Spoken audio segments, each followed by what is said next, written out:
Ahoj, vítam ťa pri ďalšom návode od Bublinky. Odhlasovali ste si návod na tento panel special, ktorý som vyrábala, tak poďme na to. Ja som použila špagát Yarn Art 2 mm a preto v prípade háčika 3 mm som išla do každej dierky po 2 krátke stĺpiky.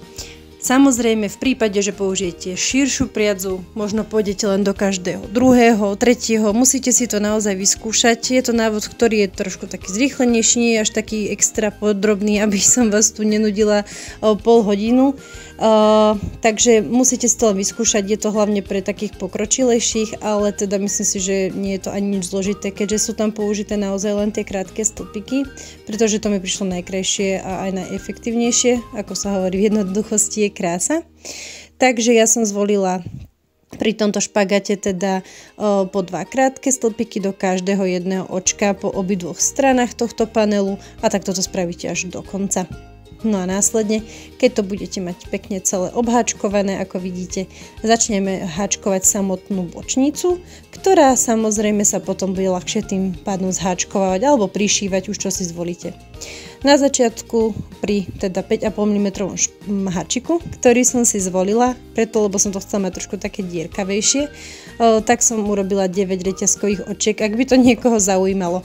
Samozrejme, v prípade, že zoberiete do rúk iný háčik, iný špagát, opäť to bude trošku iný počet. Držte sa hlavne toho, že začiatočná reťazka musí byť taká dlhá, ako chcete mať samotné dno.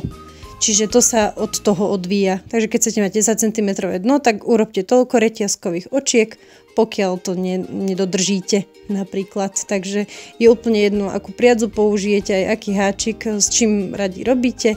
Podľa toho si to prispôsobte a potom jednoducho háčkujeme do druhého očka od háčika samé krátke stĺpiky až na koniec samotného radu. Tuto urobím pár radov takých pomalších, aj pre tých, ktorí by to chceli teda vidieť podrobnejšie, ale myslím, že princíp takých tých skúsenejších háčkarok bude veľmi rýchlo pochopený už po prvom rade, pretože do každého radu na konci vždy pridám 2 krátke stĺpiky.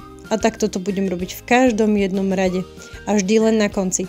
Takže teraz pridám 2 krátke stĺpiky, za tým samozrejme jedno pomocné očko, aby som si mohla celú prácu pekne teraz otočiť. Takže pomocné očko, otáčam prácu a opäť do druhého očka od háčika začínam krátkými stĺpikmi až do konca. Nepridávam už tu na začiatku, dobre? Takže vždy iba na konci. Takže krátke stĺpiky na konci 2 pridať, aby sa práca rozširovala do bokov, plus jedno pomocné očko otočíte a takto idete rad radom, až kým neprídete vlastne po výšku celej samotnej bočnice, respektíve samotného panelu. Takže tiež vám neviem povedať, koľko radov vám vyjde. Každý uťahuje inak, každý si teda zoberie ten iný špagát. Je to taký univerzálny návod, tak to tak prosím aj berte.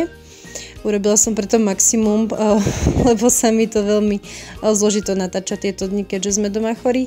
Ale tak dúfam, že vám to toľko postačí, aby ste to pochopili. Takže opäť 2 krátke stĺpiky, vždy na konci radu, plus jedno pomocné očko, otočím si prácu a pokračujem ďalej. A takto to robím, až kým teda nebudem mať požadovanú výšku toho samotného panelu.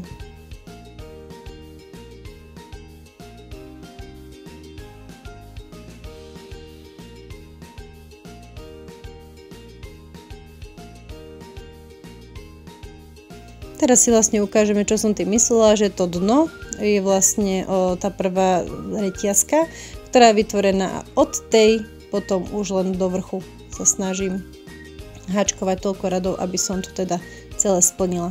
Keď to mám takto hotové, vznikne mi takýto trojuholník, ja som si na konci nechala nejaké 2 až 3 metre, nakoniec som si dala len tupú ihlu a idem to teraz spolu prišiť. Hovorím, môžete to kľudne aj priháčkovať, vďaka tomu, že sme už ten panel obháčkovali, tak je to o to jednoduchšie.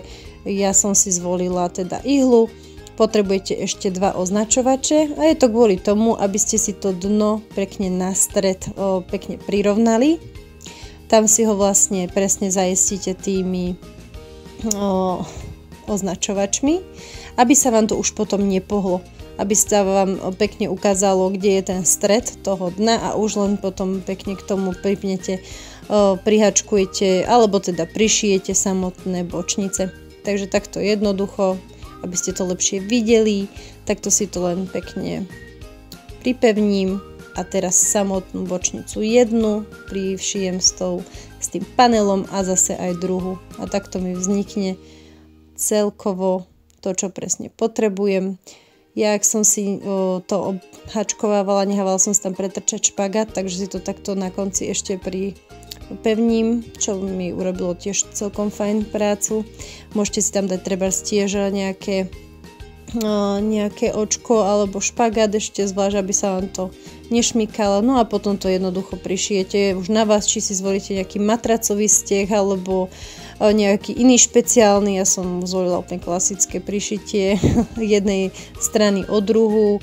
Pekne to drží, je to dosť pevné. Kabelka sa nosí perfektne. Tak toto vyzerá, keď je to hotové. Čo poviete? Ja som z nej nadšená, úplne už ju ani nepustím z ruky.